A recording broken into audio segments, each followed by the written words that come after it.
Welcome, everyone.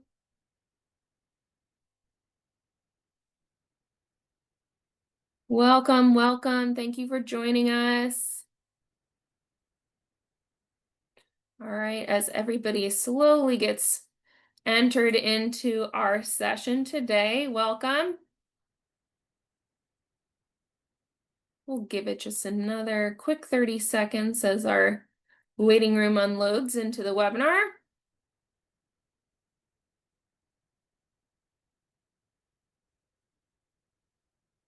Awesome. Okay, well, I'm going to go ahead and get started. I'm sure we'll have folks continuing to join us today, but so not to waste any time for our wonderful presenters today. Thank you all for joining us today and welcome to the Monarch Conservation Webinar Series. Today's webinar is Building a Framework for a National Native Seed Strategy in Canada and Incorporating a Two-Eyed Seeing Approach into the Southern Ontario Seed Strategy.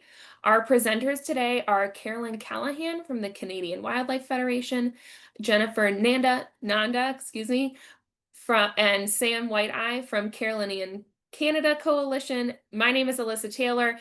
I am a program coordinator with the Monarch Joint Venture. I am also joined by my co-worker, Jenna Tots, who is education coordinator, and she is going to be helping us with any technical issues on the back end today.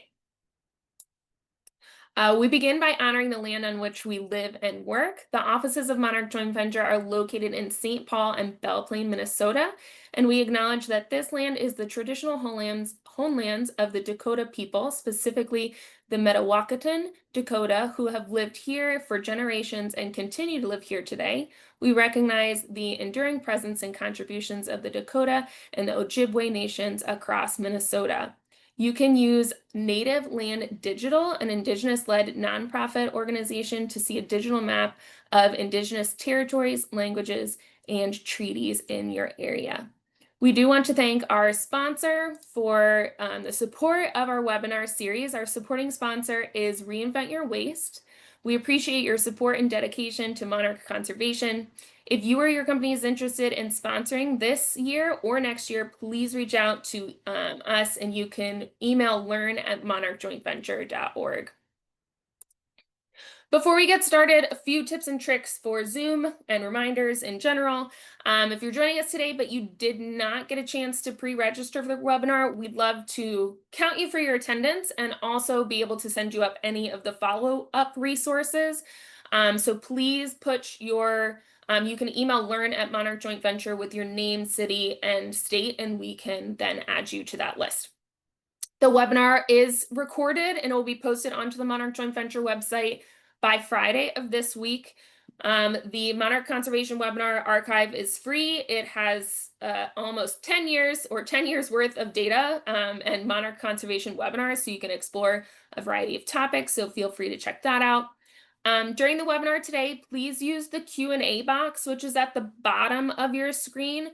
We'll be collecting the Q&A from that portion of Zoom and using that for our Q&A session at the end. Also at the bottom of your screen, you're going to see the reactions. Please feel free to use those during the presentation. It's a way for the speaker, our speakers today, to be able to see those, and a way for you to interact with our speakers aside from our Q&A box. Yes, perfect, lovely, great job. We also want to remind you that we do have translated captions on this Zoom call, also likely at the bottom of your screen. So if you'd like to add captions in a language other than English, click the arrow on the captions and be sure to use the translate button and choose your language of choice. And finally, all of our webinar speakers represent their own viewpoints, which are not necessarily those of the Monarch Joint Venture. Without further ado, I'm going to go ahead and introduce our speakers today. We have Carolyn Callaghan, is from the Canadian Wildlife Federation's Senior Conservation Biologist for Terrestrial Wildlife. The terrestrial team focuses on conservation of biodiversity on working landscapes in Canada, including species at risk and imperiled ecosystems. They collaborate with land managers and land stewards to restore habitat and conduct applied research to use as evidence for establishing best practices and informing government and corporate policies to support biodiversity. From 2021 to 2024, Carolyn's team engaged hundreds of people across the country to build a framework for a national native seed strategy. This project is now in its implementation stage, understanding the capacity of native seed producers across Canada to supply native seed for restoration and understanding the native seed capacity needs within Indigenous communities in Southern Ontario will be a part of this work. Sam Whiteye is a community leader for the Elapawi Lakawi. Sam comes from grassroots immersed experiences, which she utilizes her lived experience and understandings to create space, advocate, and lead conversations centering on truth and reconciliation. Leading with an ethical, two-eyed seeing approach, Sam demonstrates leadership as a change maker in the environmental sector. Over the past 4 years, Sam has worked closely with Carolinian Canada Coalition as a director of the Indigenous Leadership Pillar and co-lead for the Conservation Impact Bond. Oh, I switched them. This is Sam. This is Sam. I apologize on the screen. So Sam is a community leader from the Elapawi Lakawi. She comes from the grassroots immersed experiences, which she utilizes her lived experiences and understanding to create space, advocate, and lead conversations centering on truth and reconciliation. Leading with an ethical, two-eyed seeing approach, Sam demonstrates leadership as a change maker in the environmental sector. Over the past 4 years, Sam has worked closely with Carolinian Canada Coalition as the director of the Indigenous Leadership and co-lead for the Conservation Impact Bond. My apologies, Sam. All right, and Jen has, as a healthy habitat manager with Carolinian Canada, Jen Nada co-authored the Southern Ontario Seed Strategy by facilitating a collective of diverse rights holders and stakeholders using a two-eyed seeing approach.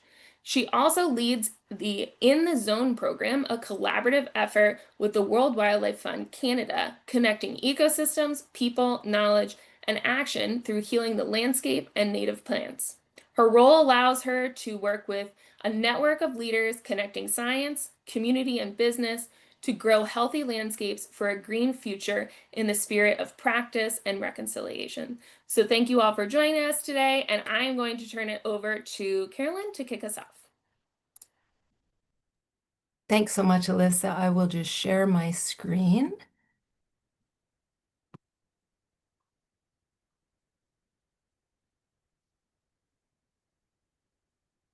Okay, let me know if you can see my screen. Looks great. Okay, thank you. Thanks so much. So good afternoon, everyone. I'm really glad that you're here joining us. This is a whole body of work that is really important, and I feel quite blessed to be working with my colleagues at Carolinian Canada to do this work. So I'll begin with National Native Seed Strategy, and then we'll turn it over to Sam and Jen to talk about SOSS. And before we begin, I just want to acknowledge that I am joining you today from the traditional and unceded lands of the Algonquin Anishinaabe people. And I have gratitude for the stewardship of this land that they have done over millennia. And I also want to acknowledge that that unceded land includes our nation's capital. Parliament Hill is part of that traditional unceded land. I sit in the Outaouais region of Western Quebec. I don't have an introduction to CWF. I'll just say for our American audiences, we're kind of the sister of the National Wildlife Federation, which most of you would know. We have, I'm part of the national group, mostly focusing on species at risk and imperiled habitats. And we also have affiliate groups stationed throughout the provinces and territories across the country. Also want to acknowledge Monarch Joint Venture. Thank you so much for inviting us. Thank you for your support over the years.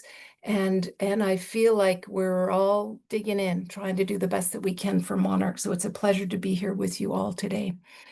So we'll begin. Let's talk about the Native Seed Strategy framework.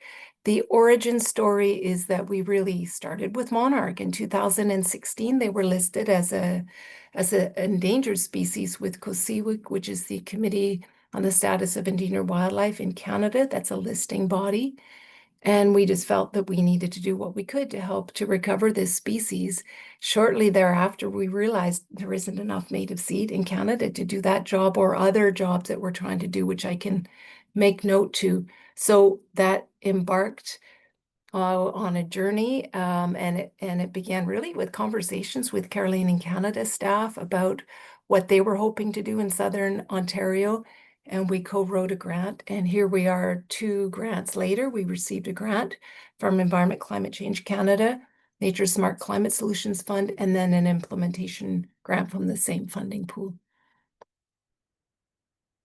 Okay, this is a graphic produced by Stefan Weber, who was our very first coordinator on this project, and I really love what he did because it shows a Venn diagram of the importance of seed. It touches on so many different things. The very top, Nature Smart Climate Solutions. There are programs and funding for us to become more nature smart. In terms of tackling climate change solutions, we have Global Biodiversity Framework, Target 2. Canada is signatory on that. The US is not, but is still making milestones toward that type of target. 30% of degraded lands should be under active restoration by 2030 is Target 2. The bond challenge is something that Canada signed, 19 million hectares to be restored by 2030. Lofty goal. We have a 2 billion tree commitment associated with climate change reduction. We have United Nations Sustainable Development Goals. We have a whole United Nations decade on restoration that is ongoing right now. Canada has priority places across Canada. Native seeds touch on all of those. It impacts many species at risk recovery, some of which are plants, but many of which are animals, but are benefited by the habitat that the plants from native seed support. Monarchs need native seed. They need meadow habitat and grassland. When you restore, you support a green economy. And last, and certainly not least, is supporting Indigenous leadership to have Indigenous-led conservation. And Sam will probably talk about that more. So in Canada, we have more than 400 species of native vascular plants. 30% of these are edible or medicinal. So there's strong cultural value with native vascular plants. 1 acre of prairie, grassland, prairie plantings can store 1 ton of carbon in its roots per year. I talked about Target 2, 30% of degraded lands by 2030. That's our goal. We're working toward it. The bond challenge, 19 million hectares to be restored. To do that, we estimate we need 95 million kilograms of forb and grass seed. We only produce less than 1% of that a year. So we're really coming from a place of behind. And we're estimating to do those things above, it's going to create 10 to 30,000 green jobs. And we often forget about that in the environmental world. We're not economists, we're not trained economists, but it's an important way to engage in conversations, particularly with elected officials, where they have ears for listening to that. Okay, in Canada, our native seed industry is nascent. It's really very new. We have very hardworking seed producers, but there are few of them. We have few guidelines, few policies that favor locally sourced native plants. The small businesses and all of this, so seed suppliers are small businesses, they're carrying a significant risk in not having those procurement policies because there isn't the assurance of demand. The cyclical demand, as I said, no assurances, meaning it's unpredictable, and there's no source tracking or transfer standards. So we really turned to the US to look for inspiration to build a national native seed strategy. The US is 15 years at least ahead of Canada. I think they're even more than that because of the Department of Transportation policies, which does have procurement pieces with native seed. Significant dollars invested, many projects involving 20 tribal nations, across 52 states and territories, federal agencies, and many partners. There was a native seed assessment, and if you haven't seen it, I really encourage you to look at it, produced by the National Academies of Science. It was 3 years and 6 scientists that pulled this together. And they concluded there was a lack of interagency coordination, lack of certainty for growers, and lack of integration of traditional ecological knowledge. And that will ring true for Canada as well. So I mentioned that we have funding from Environment Climate Change Canada for this work. We're really focusing on non-tree seed, forbs and grasses. We felt we really needed to begin with a multi-stakeholder collaborative framework. So we engaged in that manner. We wanted to really, our goal was to build support for a sustainable supply of ecologically appropriate native plants across Canada. And we wanted the federal government to see their place in it as well. Before we started, they hadn't. They definitely had the 2 billion trees, but not the forbs and grasses. And it's still a work in progress. And then finally, collaborate with Carolinian Canada to support the development of the Southern Ontario Native Seed Strategy. And you'll hear more about that from Sam and Jen. So we undertook over about 18 months a national engagement of 260 native plant experts and stakeholders. We had monthly advisory meetings. We had focus groups that included Indigenous knowledge and leadership, biodiversity conservation, native plant growers, policy and planning. We included regions, the Prairie region, Southern Ontario, British Columbia and West, and then Atlantic region, because each region can be a little bit different in their needs and how far they've come along. We also engaged with the federal government across departments through something called the Green Budget Coalition, and that's a coalition of more than 25 national environmental groups that each year write recommendations on how to green the federal government's budget, and it's across departments. So we use that opportunity to have discussions with different departments and what role they could play in the building of a national native seed strategy. And at the end of our, about 2 years of work, we were told by Environment Climate Change Canada, one of the associate deputy ministers, that our message has been heard. They now understand native seeds are important. So I consider that to be a success, a qualified success. There's still more work to be done, but it's good. We also conducted a native seed stakeholder survey to see what are the needs, what is going on out there, what are the challenges. And then we conducted in-depth interviews across Canada and also the US. Okay, for our National Native Seed Survey, we had 203 surveys completed. 85% of the native seed producers that completed the surveys indicated they could expand their seed production or wild harvest with assured demand. So that becomes a really key piece here, because the market is small. It's really difficult for them to take the risk of scaling up without an assured demand. And so that's an important thing for us to understand. And if support was available, most native seed producers would research seed growing practices and do more restoration monitoring. So that's something that they're doing pretty much gratis right now. If they had more support, they'd support to do this, they would do more of it. Okay, an important piece here was some of the, albeit limited, engagement with Indigenous communities across Canada. We did cost out a budget to do a proper job, provided that to Environment Climate Change Canada, and they said, no, we cannot do this at this time. We can't fund it. But we did the best we could, and we had a brilliant facilitator, Tiffany Travers, who's interior Salish gal, and she did a great job. We also engaged the Center for Indigenous Environmental Resources. So I just want to read you this quote from Tiffany's work. Many of our territories have been systematically impacted by colonial forest management practices, resulting in extreme losses due to climate chaos in the form of wildfires, drought, and floods.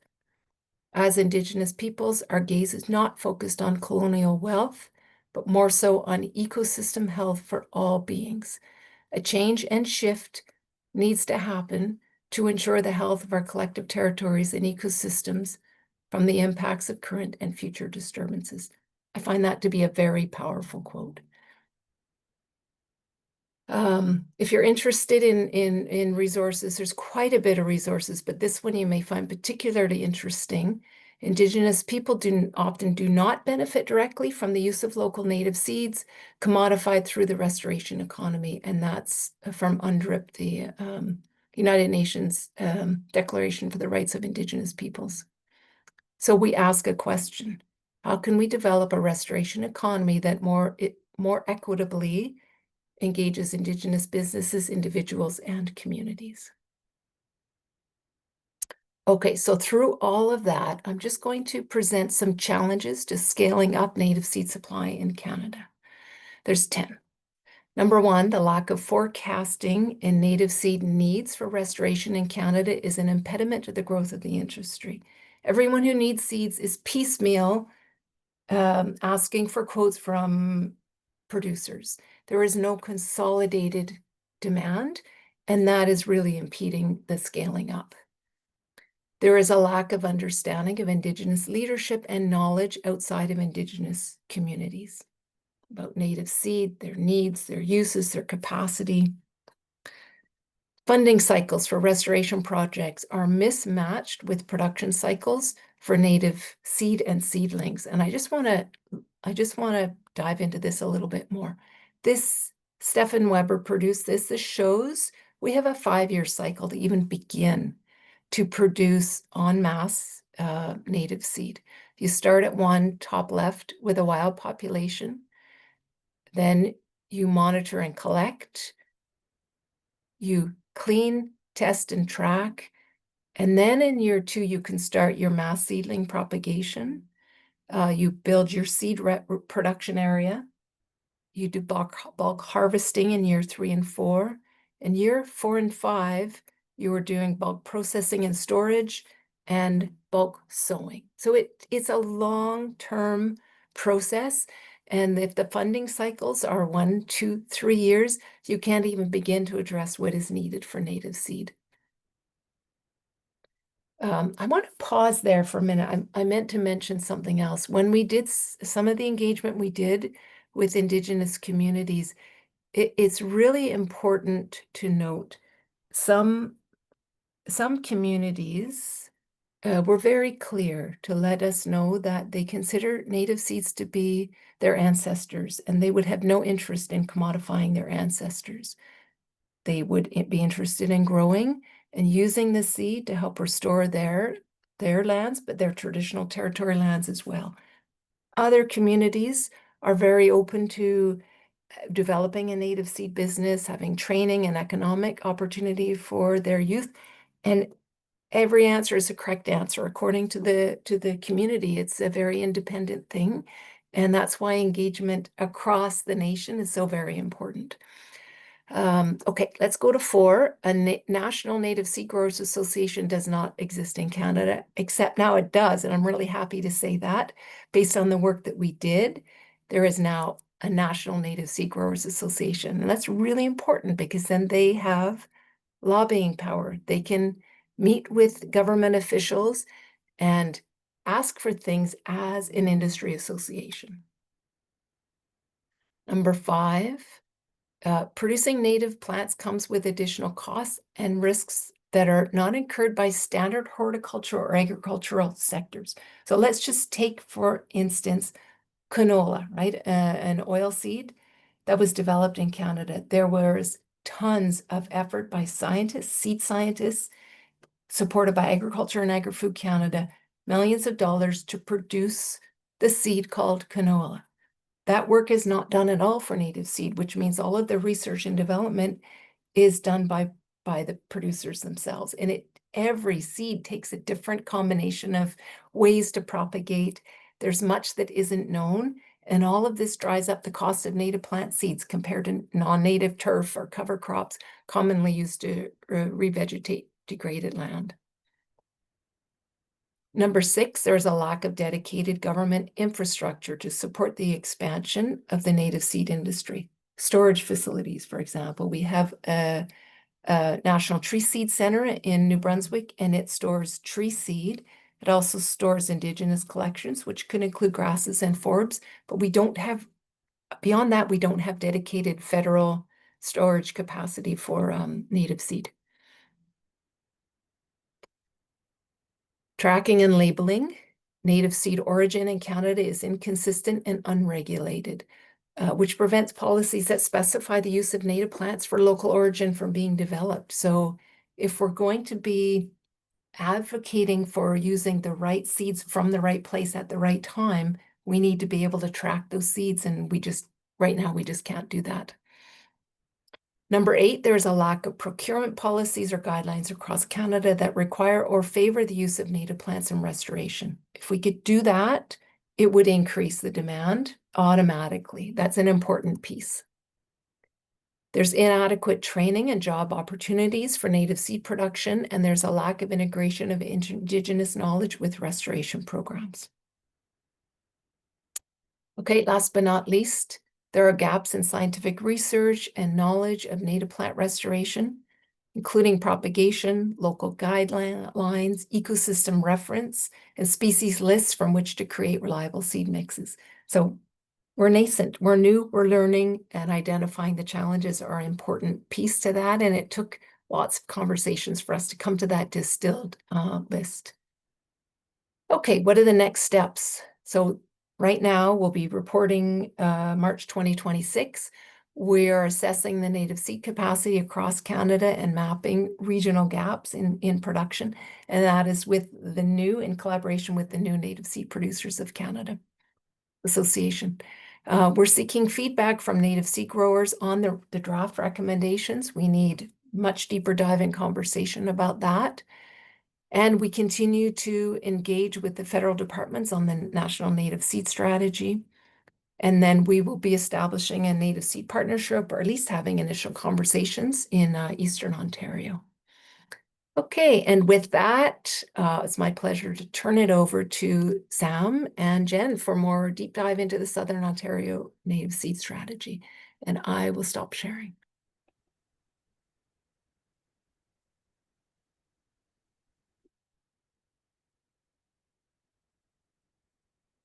Thanks, Carolyn. Just getting queued up here.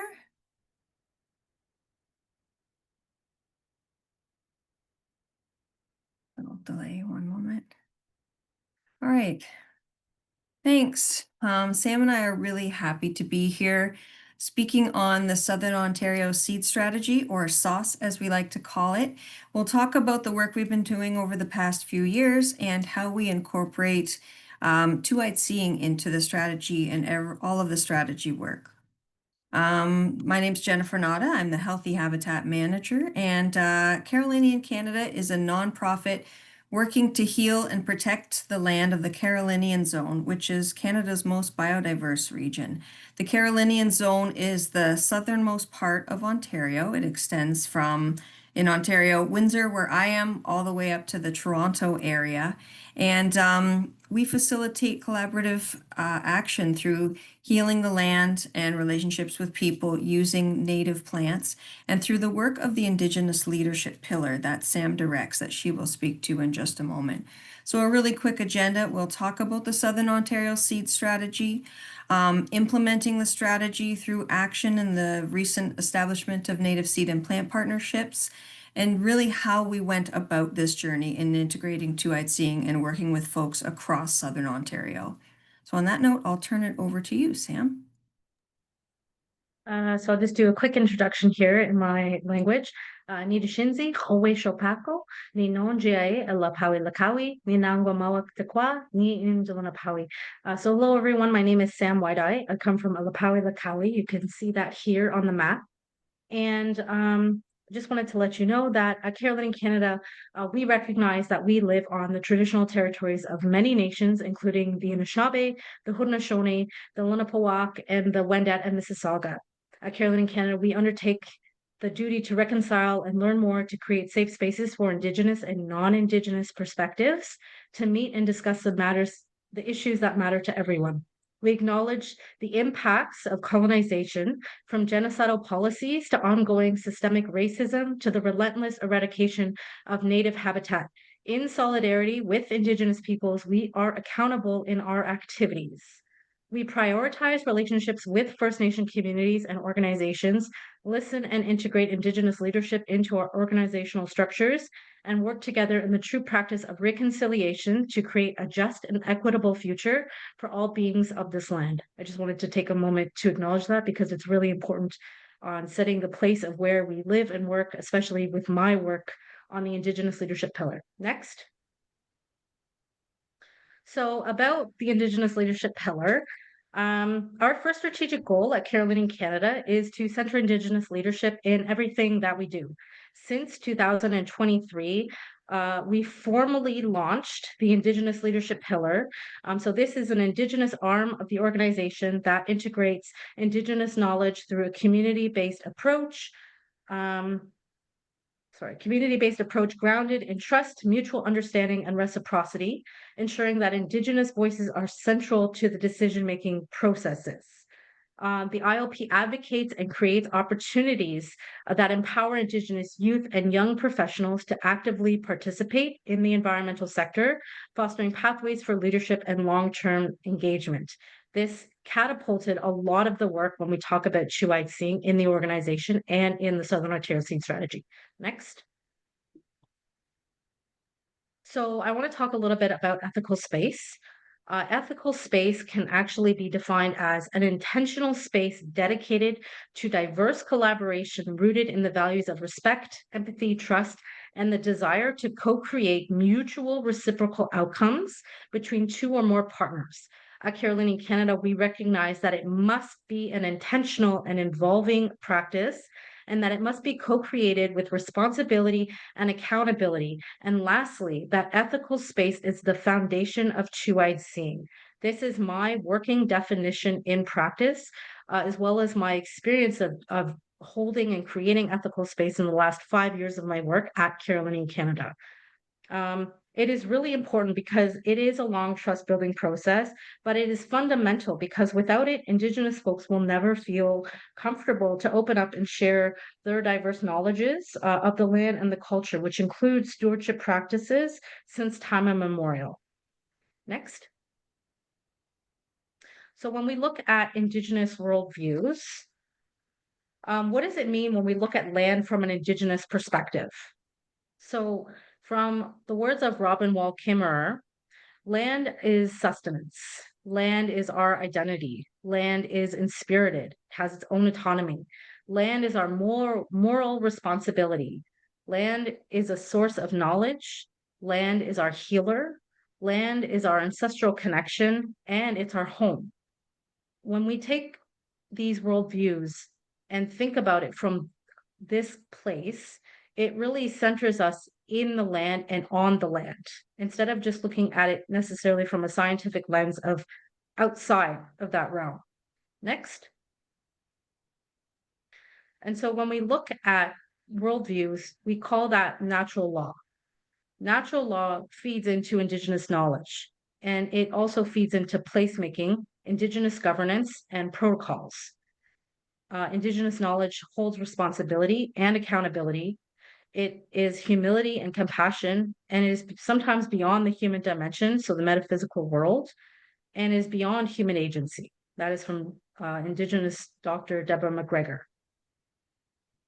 Next slide. Oh, Jen. Thanks, Sam. And what Sam just spoke to was a great introduction and also foundational to all the work of Carolinian Canada. And this Venn diagram is really foundational to the SOSS work, which places native plants as residing at the intersection of ethics, economy, and ecology. So where we are working in the Carolinian zone of Canada, we are working with some ambitious restoration goals, the 30 by 30 goals that Carolyn mentioned, as well as increasing retail demand as folks are turning toward habitat gardening, creating spaces to connect with nature at home and creating habitat wherever they live and work. It's a critical moment based on the increasing need of native plants to establish an ethical native seed supply chain that centers Indigenous leadership, respecting and following the knowledge of Indigenous communities who have known and cared for these plants for generations. Includes diverse economies, recognizing that not all value is financial. In addition to the incredible value of biodiversity and these plants on the landscape, gifting, trading, and community sharing are also important. It empowers more people and sectors by combining knowledge systems. More communities can grow verified native plants in a respectful way. Accelerates local businesses and social enterprise by supporting green jobs and local initiatives that care for the land and people. Increases access to healthy landscapes, ensuring all communities, especially underserved communities, can benefit from native plants and green spaces, and supports people at home and work, helping families and workers grow and use native plants in ways that are culturally meaningful and sustainable. So what that looked like in terms of our journey to develop the strategy, here's a bit of a timeline. The SOSS work really began in earnest in 2021, and that began with relationships. So looking at our relationships to folks across Southern Ontario, we are a partnership organization, so we had some relationships in place. We plan to build on those relationships, establish new ones, strengthen those relationships, really connect on relationships to the land that we're working to heal together, and all of the people who should be a part of this journey, so that we could really co-create a strategy. The Southern Ontario Seed Strategy wasn't just written by a handful of folks at Carolinian Canada. It was co-created by everyone who was willing to be a part of this learning journey. In 2022, this took the form of lots of connection meetings. We had monthly virtual meetings, and a virtual space is difficult. It's not the best for facilitating relationship building, but we tried to instill reciprocity into the process. We didn't want it to appear extractive or to be extractive, even though we were getting such value out of getting folks to come to these monthly meetings, share their knowledge, help develop the strategy with us. We invited amazing speakers to share their work so that folks had an opportunity to spotlight some of the great work going on in the region. Folks who came to the meetings had an opportunity to learn and bring something back to inform their work and their goals. And all along, we were building momentum and establishing a collective that grew to well over 100 individuals and organizations, getting closer to 200. So these were folks that popped in and out when they were able and participated in that connection space. 2023 saw a year of development of the strategy. During this year, we really compiled all of the SOSS goals, the objectives, and the recommendations, and there was lots of writing and review. So we welcome folks to participate in this as much as they like, as much as they can, and develop that strategy together. 2024 saw the publication of the strategy toward the end of the year with a big launch in early 2025 that saw folks come out in support of the strategy, to advocate for the strategy. A lot of these were folks who were really instrumental in the journey along the way. And this year we are in an implementation phase. Before the SOSS was even published, we were thinking about our first actions to take, and of the many recommendations within the Southern Ontario Seed Strategy, we selected one, the establishment of regional native seed and plant partnerships, and decided that would be a great recommendation to implement. So we're working on that right now, as well as supporting native seed sources. These are seed production areas or seed orchards. We're helping support those through fundings and other opportunities. Here's a look at the Southern Ontario Seed Strategy, or SOSS. It can be found at the website at the bottom of the screen or using the QR code. The vision of the SOSS is a full diversity of native plants, cultural practices, and thriving ecosystems flourishing across a healthy Southern Ontario landscape. The mission is to ensure the availability of source-identified native seed for cultural needs and ecological restoration to heal relationships with the land and people. And the SOSS was really distilled into 5 main goals: to expand ethical and safe space within the native plant sector, to increase the supply and support the demand for reliably available, genetically appropriate native seed, to develop tools that allow for coordinated, timely, and informed action, to develop strategies for widespread use and adoption of native plants across sectors, and to identify further two-eyed seeing knowledge needs to continue to learn and adapt and grow and make sure that we have a strategy that really works within our region. So hopefully you can see that, two-eyed seeing was not just one of the goals. It was not just something that we incorporated into the strategy. It is woven throughout. It is throughout the entirety of the strategy and the process that we facilitated in order to help develop this strategy and put it together. What that looked like in practice meant maintaining ethical and safe space. So we had to establish that safe space, but we also had to steward that safe space. And that went beyond a few words and a disclaimer at the start of a meeting. We had to make sure that we were creating opportunities in space that folks felt comfortable participating in, spaces that people wanted to come to and share the gift of their knowledge. So we did that in a number of ways and opportunities. We developed a terms of reference. This was a document that contained things like our land acknowledgement, the accountability statement, speaking to ethical space and safe space, those foundational concepts that Sam mentioned that are so fundamental to the process. Folks had to agree to this, and they were willing to agree to it as either a partner. Partners shared their logo, shared their support publicly, and contributed either in kind or financial support to the SOSS process, or as a participant. And folks who signed the terms of reference as a participant came to the meeting spaces whenever they wanted to and contributed however and whenever they were able. In addition, SAM's Indigenous leadership provided a parallel process opportunity. So Indigenous only roundtables, places where folks could meet and share their knowledge and bring what they wanted, what they felt comfortable with to the greater SOSS collective, whether publicly or, maintaining their anonymity. That way, there were so many opportunities for folks to find a pathway where they could participate, meeting folks where they're at, and making sure that there were no barriers to participation. We invited speakers, Indigenous and non-Indigenous speakers, at our meetings to make sure that we had a really holistic feel to the process. And we developed connection activities and exercises for each of the monthly meetings.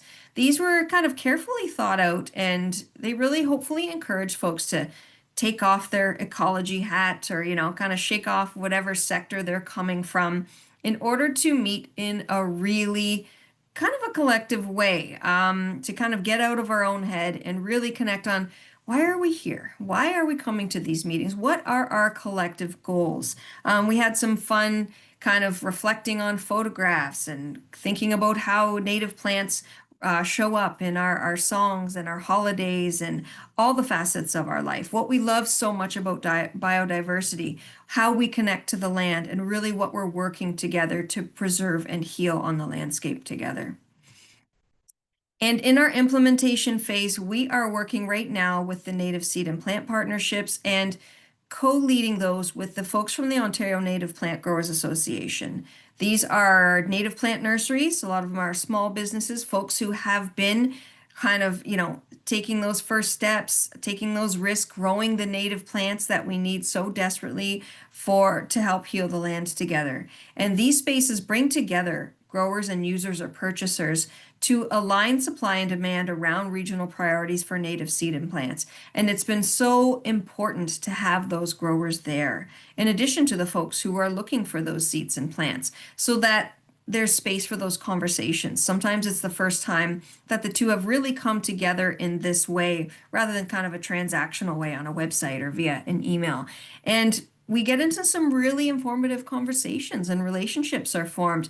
We really learn about kind of what the needs are, what the barriers are, where the gaps are, how we can come together to kind of make a process that works. It's such a critical time to have the right folks at the table and have these conversations to do that, all with the goal of supporting and accelerating the transition to locally sourced native plants.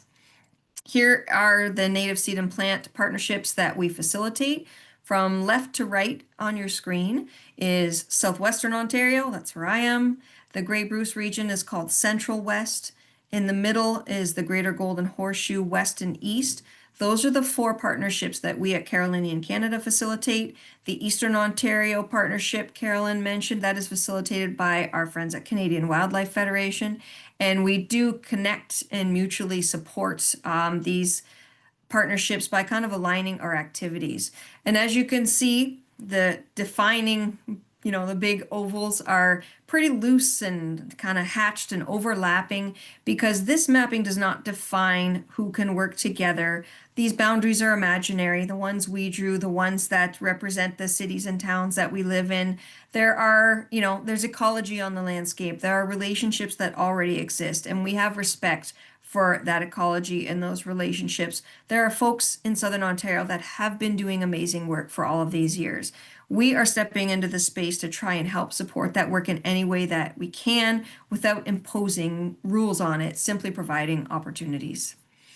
Some of the goals, in addition to support or establishing the 4 regional partnerships, include establishing a minimum of 4 hectares of native seed sources.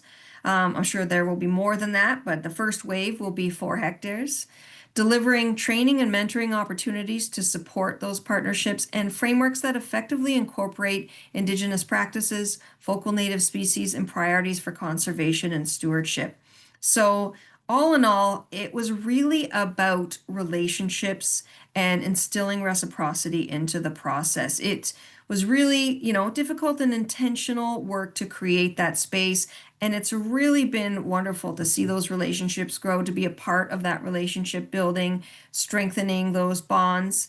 And our most recent contribution has been the creation of a document called The Intention to Collaborate. This was adapted from the original SOSS Terms of Reference, and it's a shorter document, much shorter. A lot of the folks who are going to be, agreeing to this were already a part of the SOSS Terms of Reference process. But what it is something that hopefully everyone can commit to. It contains all of the ethics behind the SOSS, the goals, the motivations behind the SOSS work, what it means to be a part of that SOSS work, without any commitments that might scare folks who are bringing this to, their managers, or bringing it back to their businesses, their municipalities, governments, NGOs. The intention to collaborate is the commitment. So we're going to be circulating that and just finding more opportunities for folks to connect and be a part of this work who wish to do so. And on that note, I'll pass it back to you, Sam. Thanks, Jen. I also wanted to add to that point, Jen, that you mentioned. I think when we talk about this, I often say to people that there is no blueprint on these approaches, because often in reality, because we're braiding knowledge systems, it's going to look like a whole new direction in practice, right? And that takes time. But I kind of want to switch gears a little bit and talk a little bit about some of the work that the ILP has done to facilitate the Southern Ontario Seed Strategy, and with now these partnerships rolling out. So in March of this year, Carolinian Canada partnered with an Indigenous-owned native plant nursery called Guyanasse, located in 6 nations of the Grand River. So that's Haudenosaunee territory. We hosted our first ever environmental gathering, and it was Indigenous-led by us, for us. And so we brought together, for the first run, 8 First Nations, including Indigenous leaders, experts in the field, elders, and youth, to focus really on environmental issues, challenges, and successes in the region. Something that I've noticed in my work is that a lot of the First Nations, they have certain capacity needs, or they're a little short on resources. And if another nation has it, they don't talk, or they don't collaborate, or they don't communicate and share the resources amongst themselves. And so this Guardians of the Land Symposium brought them together to take a look at tackling those issues, especially around restoration and native seed. And so it was a huge opportunity for them to relationship build and network, as well as knowledge sharing. So we had panels, but most importantly, the main focus of this was actually round tables on restoration, the seed supply chain, and needs of the nations. It was really done for the First Nations and organizations in the sector to see how we could change things and work collaboratively together. And the participants in our symposium identified gaps and barriers in the seed sector and ways to advance Indigenous leadership as a whole. So it was about really organizing folks.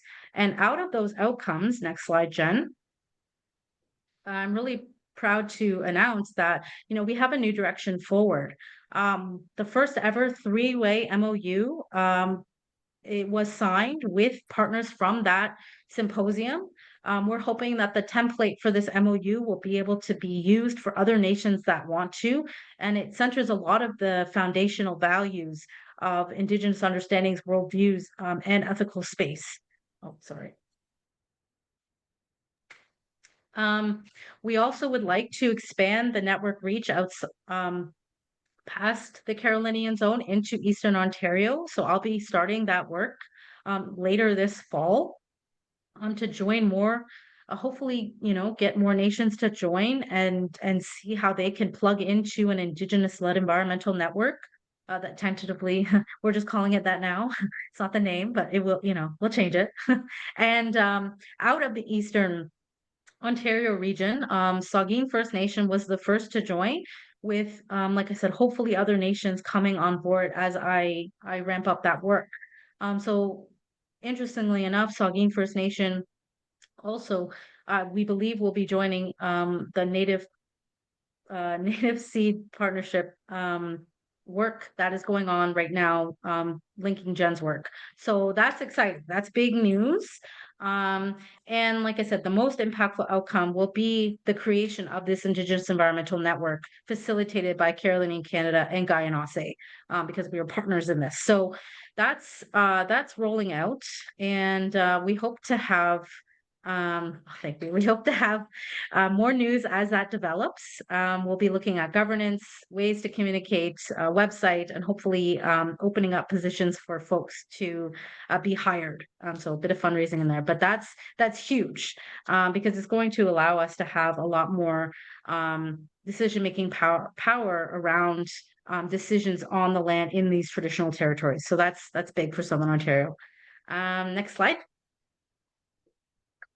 So we just like to say, Miigwech Inishik Yongo, thank you so much for joining us today. To learn more or get involved, you're always free to email seeds@carolinian.org. We would be happy to get back to you. I'll open it up to Jen for anything else. Thanks, Sam. Thanks, everyone. I'll leave that up for a second and I'll stop sharing now. Thanks, Alyssa. Thanks for having us. Thank you. Thank you all. And I just put that email address into the chat for everyone as well. So please feel free to take a look at that and save that if you'd like to reach out. Thank you all for taking the time this afternoon with us and sharing your work in Canada and with the SOSS. It's really exciting to hear all of the work that is being done. So thank you so much for taking the time with us. We do have a few questions, and so I'll get started here. And I think this first one it will gear towards Carolyn, and this is kind of an interesting question. It said they are interested in knowing your thoughts on cultivar species. They know here in the U.S., many of our native plant species are commercially available, but they're often cultivars.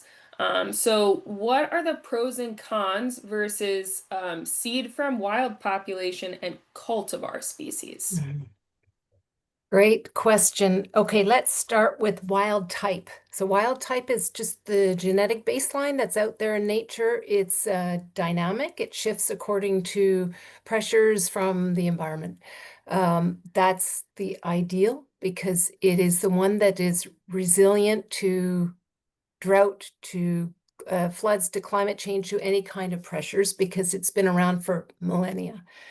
Ecovars is another kind of leaning toward cultivars. It's a ecological variety, and it means selective breeding. So they're selecting certain traits while maintaining a broad genetic base. And then the third is cultivar. And just think about your garden variety flower. That is a cultivar, and it is shifting toward uniformity. So you want the same flower, the flower to have the same size and shape and other characteristics. So if we're talking about ecological restoration and using native seed, we don't want cultivars. I would say we really don't want ecovars. We want wild type. And there are actually many seed producers in the US that do produce wild type. likewise in Canada. However, we really need to have, I talked about the labeling and the standards, that needs to be fleshed out so that we're all clear what is what. The consumer has a right to know what they're buying. And for example, there might be a leaning toward a certain color. And then what happens? Well, the flower stops smelling. And so how are pollinators going to find it? So we want to maintain the wild type in as much as possible. Thank you. And open to Jen or Sam if you have any additional thoughts on that as well. Yeah, thanks. I think Carolyn handled it nicely. Nothing really to add. Thank you. And can you, just for quick reference for a consumer and anybody that might not be aware, in terms of labeling, when and if they encounter a cultivar, what does that look like for a consumer if they're going to? Yeah, it's such an interesting question. So we worked for many years with a horticulture company and we created, pollinator pack. Even within that company, the folks we work with, they didn't understand what is a cultivar versus a wild type. So horticulture they don't know wild type. So they just think everything is what it is, which is a seed. So we do have a really very long way to go, even in industry. And I would hazard to guess horticulture students in Canada are they're not really taught the difference between, it's everything shifted to horticulture. But in my understanding, typical cultivars, there's no labeling that says this is actually a cultivar. Sometimes there's a patented, see, that's the other piece about cultivars. You can have a patent and then you can make money off of this type of seed, which seems a bit absurd when we're talking about ecological restoration. So I don't know that everything is labeled. I suspect absolutely not. So ask questions. Ask questions, and you're probably not going to get answers from your nursery, but you really need to select native plant nurseries and native seed producers if you want to be sure, and then have conversations. Yeah, Awesome. just Thank you. asking the questions. Oh, sorry. Just asking Oh, the no, questions are really important. People are in increasingly numbers asking these questions and looking for those wild types. There are clues, like sometimes if there are terms in italics or in, quotes and things like that. But one of the things that folks can do is get to know the plants on your landscape, get to know the ecozone that you live in. Not everyone has capacity to do that, and you want to be able to rely on, the folks that you're getting the seeds and plants from. And it's a journey that we're all on. If you see something and it's the wrong color or it has extra petals or some things, just knowing your plant relatives can be really helpful to do that. It's a fun journey, but it's a huge journey. So we're trying to make sure that the folks who have that knowledge, the plant growers that we work with, the folks who are helping to kind of be a part of this, this strategizing, these conversations around labeling are helping to direct what folks need to see to make those informed decisions. Awesome. Thank you so much. Another good question. How is information about seed pre-treatment or germination and growing shared across growers, and how's that incorporated into the SOSS plan? Yeah, great question. We're working on it. As the SOSS has been developed, things like that are addressed in, webinars, and we have lots of places where folks can come together and learn. And how information like this is shared, we're making decisions around that. There have been talk about, maybe creating a hub, because a lot of this isn't information that we need to draw up. We certainly have the right people in the partnerships who know so much about growing these plants and can help inform a conversation around stratification, pre-treatment, all of these things. But a lot of that information is already out there, and a lot of these folks are a part of the partnerships or a part of the SOSS conversation. So, maybe creating a hub directing folks to this information, providing opportunities to learn on the land in person, that would be nice sometimes, through virtual webinars, through a hub where you can go and find this information is something that's in the works. And some of the conversations that we're having around training opportunities and collecting this information to help support folks doing the work. Awesome, thank you. Another great question. Can you please explain the concept of the two-eyed seeing approach? Yes, I'd be happy to. I realized in my presentation I forgot that note. So apologies, folks. So two-eyed seeing is basically taking Indigenous knowledge, the best practices of Indigenous knowledge, and the best practices of science, and braiding them together to create a new approach on the landscape. And that has to be done in ethical space. Otherwise, harm can be caused to Indigenous knowledge holders because our Indigenous knowledges are our cultural practices, our stewardship practices that have been on this landscape since time immemorial. And in in the past, those practices have been either taken, eradicated, erased, or extracted. So ethical space needs to be there before you get to two-eyed seeing, which is taking, our knowledges and science and weaving them together to create a new pathway forward in the best interest of the land, more or less. Great, thank you for taking the time to explain that. We have a handful of other great comments that are there in the Q&A that folks just saying thank you to our speakers as well. And I'd like to take a moment again to thank you guys. We're a minute or so after the hour here, so I want to be respectful of everybody's time. So thank you all for taking the time again. We will send a follow-up email, so we will include the email address, we'll include the links to the SOSS plan, so you can check out all of that information in the follow-up email. So please make sure that if you didn't register and you'd like to get our follow-up email and you want to get all the great resources and the follow-up to the Q&A as well for any questions that we didn't quite get to, make sure that you email learn@monarchjointventure.org so that we can get that info to you. And then we will be meeting again for our next webinar on Tuesday, September 23rd, and it will be Farming for Monarchs and How Monarch Habitat and Agriculture Can Coexist. We'll be joined by our Habitat Manager, Brittany Smith, and our Habitat Program Coordinator, Jake Koenig from the Monarch Joint Venture. And finally, I just want to give a great thanks again to Carolyn, Sam, and Jen for presenting today and sharing information with us and the broader audience. So, and with that, Jenna did put into the chat a follow-up feedback form. Please feel free to fill that out. We'd love to have your feedback. Otherwise, we will see you all for September in our next, actually last quarter of the year, which is pretty amazing. So thank you all so much. Have a great afternoon, and thank you again to our speakers.